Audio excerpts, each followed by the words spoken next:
Livre de Ruth, texte de la Bible catholique Crampon, enregistrement par mission-web.com. Chapitre 1. Au temps où les juges gouvernaient, il y eut une famine dans le pays. Un homme de Bethléem de Juda s'en alla, avec sa femme et ses 2 fils, séjourner dans les champs de Moab. Le nom de cet homme était Élimélec, le nom de sa femme était Noémie, et les noms de ses 2 fils étaient Mahalon et Kélion. Ils étaient Éphratéens, de Bethléem de Juda. Ils allèrent aux champs de Moab et s'y établirent. Élimélec, mari de Noémie, mourut, et elle resta seule avec ses 2 fils. Ils prirent des femmes moabites, dont l'une se nommait Orpha et l'autre se nommait Ruth, et ils demeurèrent là environ 10 ans. Mahalon et Kélion moururent aussi tous 2, et la femme resta privée de ses 2 fils et de son mari. Alors, s'étant levée, elle et ses belles-filles, elle quitta les champs de Moab, car elle avait appris dans la campagne de Moab que le Seigneur avait visité son peuple et lui avait donné du pain. Elle sortit donc du lieu où elle s'était établie avec ses 2 belles-filles, et elles se mirent en route pour retourner au pays de Juda. Noémie dit à ses 2 belles-filles : « Allez, retournez chacune dans la maison de votre mère. Que le Seigneur use de bonté envers vous, comme vous l'avez fait envers ceux qui sont morts et envers moi. Que le Seigneur vous fasse trouver à chacune du repos dans la maison d'un époux. » Et elle les baisa. Elles élevèrent la voix et pleurèrent, et elles lui dirent : « Non, nous retournons avec toi vers ton peuple. » Noémie dit : « Retournez, mes filles, pourquoi viendriez-vous avec moi ? Ai-je encore dans mon sein des fils qui puissent devenir vos maris ? Retournez, mes filles, allez, je suis trop âgée pour me remarier. Et quand je dirai j'ai de l'espérance, quand je serai cette nuit même à un mari et que j'enfanterai des fils, attendriez-vous pour cela jusqu'à ce qu'ils fussent grands ? Vous abstiendriez-vous pour cela de vous remarier ?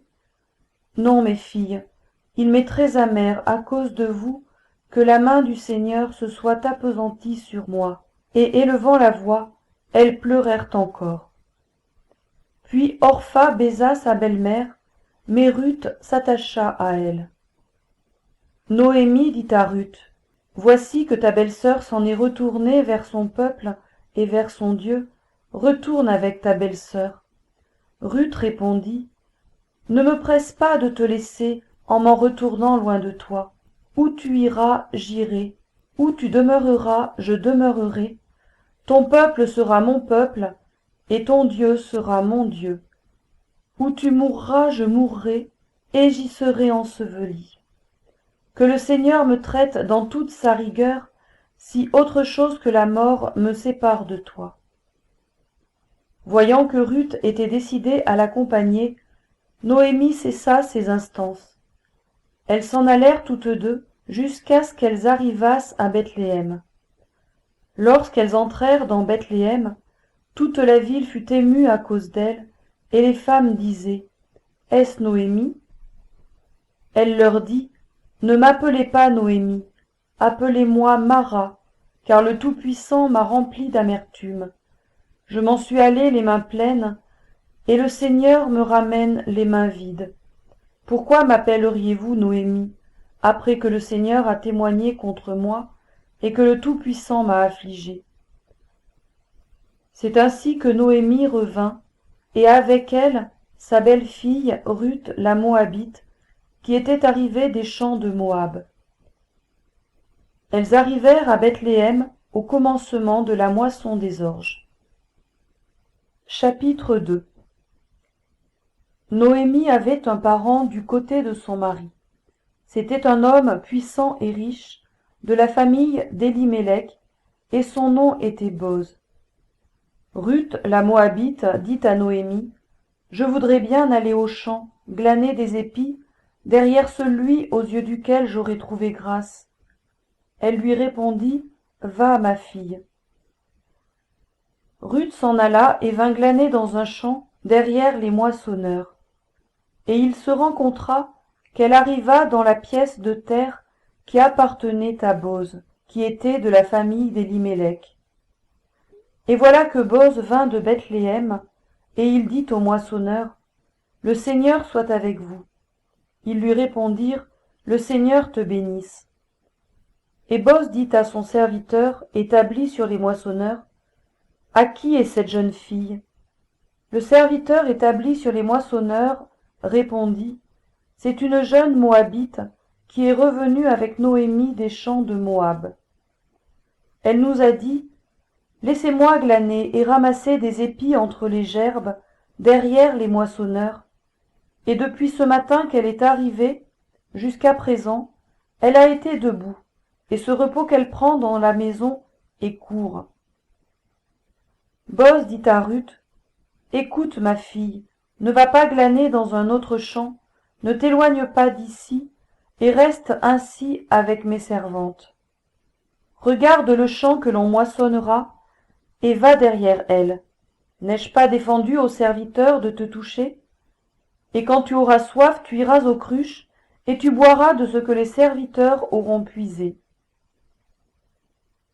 Alors, tombant sur sa face, elle se prosterna contre terre et lui dit, comment ai-je trouvé grâce à tes yeux, pour que tu t'intéresses à moi qui suis une étrangère?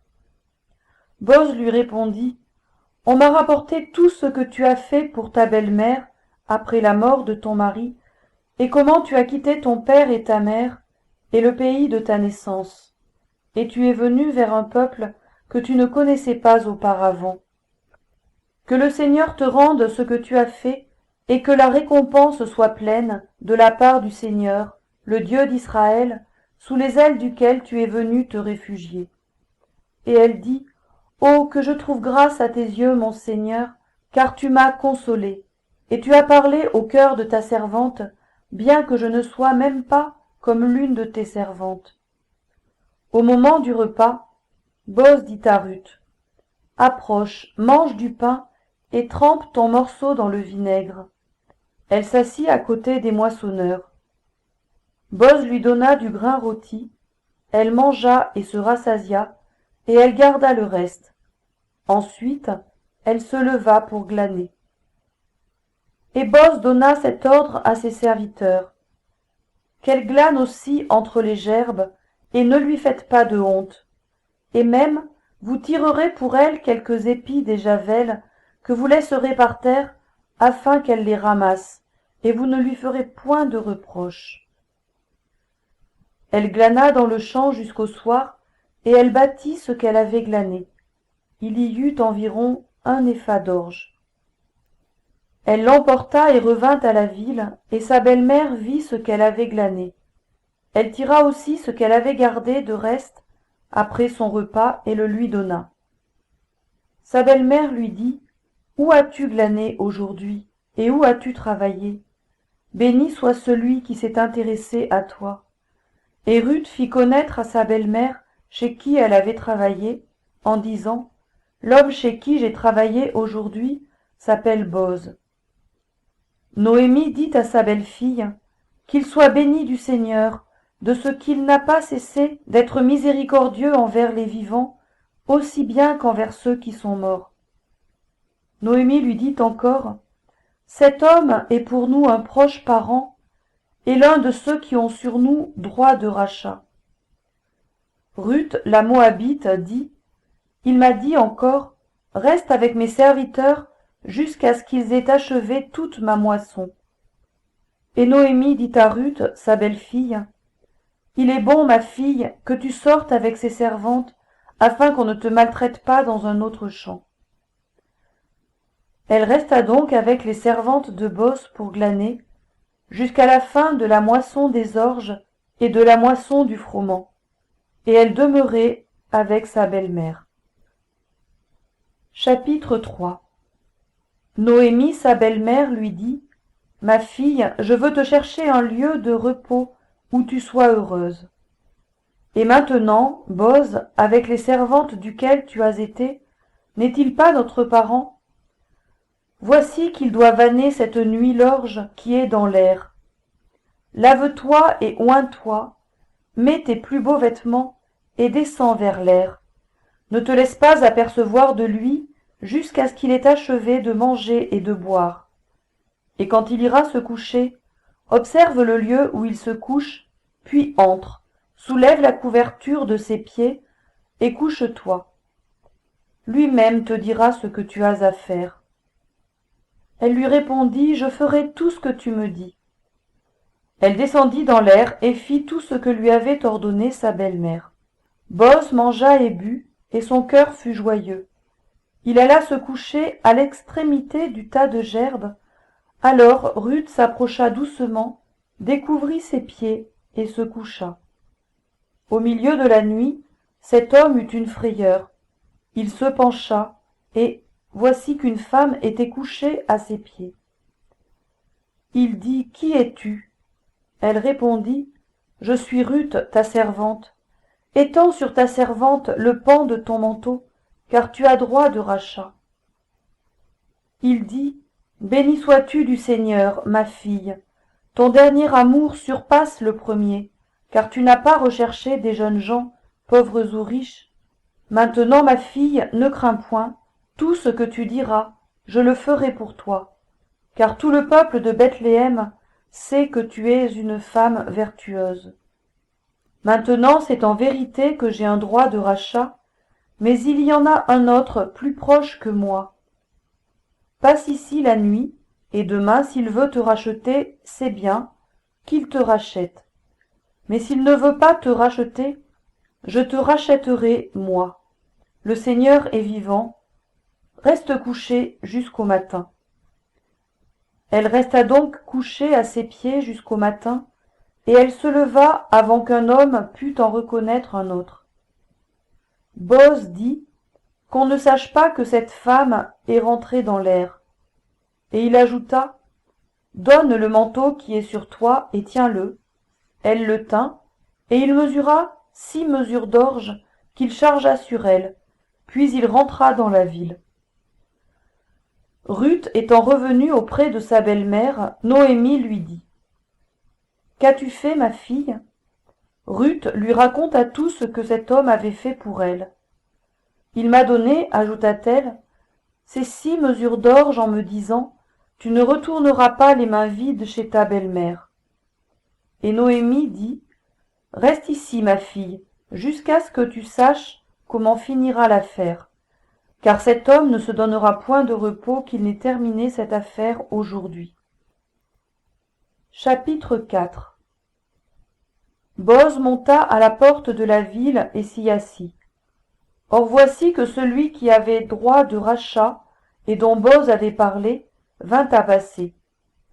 Il lui dit, arrête-toi, assieds-toi ici, toi un tel. Cet homme s'arrêta et s'assit.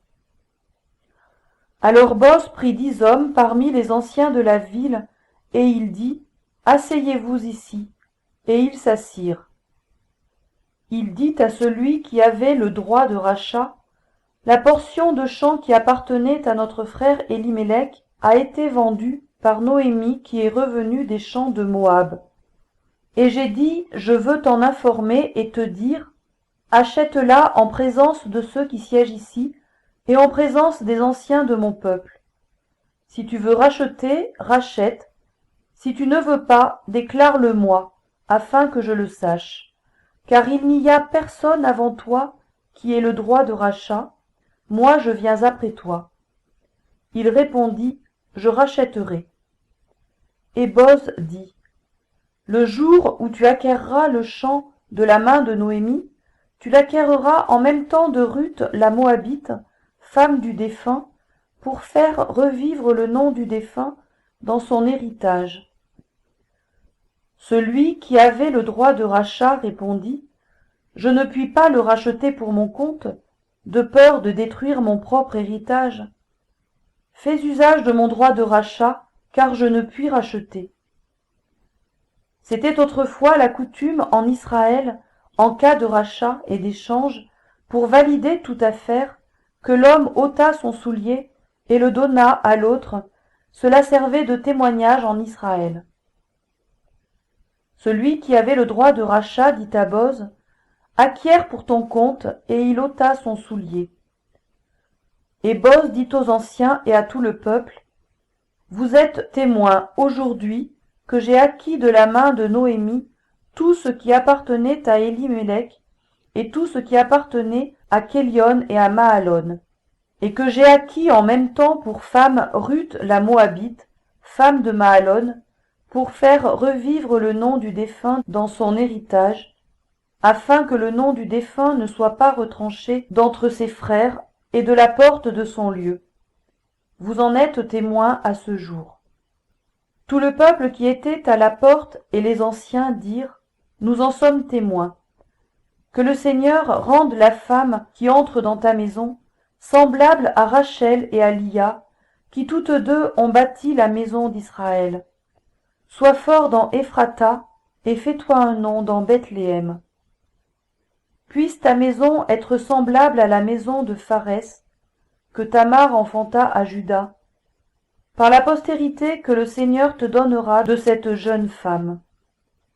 Boz prit Ruth, et elle fut sa femme, et il alla vers elle. Le Seigneur donna à Ruth de concevoir, et elle enfanta un fils. Les femmes dirent à Noémie, béni soit le Seigneur qui ne t'a point laissé manquer aujourd'hui d'un Rédempteur. Que son nom devienne célèbre en Israël. Il restaurera ton âme et sera le soutien de ta vieillesse. Car ta belle-fille qui t'aime l'a enfantée, elle qui vaut mieux pour toi que 7 fils. Noémie prit l'enfant, le mit sur son sein, et elle lui servit de nourrice. Les voisines lui donnèrent un nom, en disant, un fils est né à Noémie, et elles l'appelèrent Obed. Ce fut le père d'Isaïe, père de David. Voici la postérité de Pharès.